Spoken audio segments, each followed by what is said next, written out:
since si Senator Bato ay naka-escape sa Senado, would like just to reconfirm kung tinutuntun po natin yung whereabouts ng nagunang Senator. Well, that's the job of the law enforcement and NBI being the law enforcement. Talagang may monitoring kami at hahanapin natin. It is there is a valid warrant of arrest. He is now considered fugitive from justice. So, trabaho namin, just like any other personalities na mayroong mga mandato de arresto, yung warrant of arrest, we have to monitor. Sir, since we are monitoring, sir, once na matagpuan po natin or makaharap ng mga NBI agency, Senator Bato, we will serve the warrant of sir or arrest him or hihintay pa ba natin yung sagot ng Supreme Court sa mga petition? Well, there's a committee, there's an interagency, there's a directive.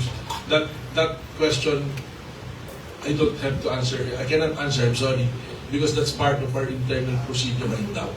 What I can assure you, there is a valid warrant, there is already orders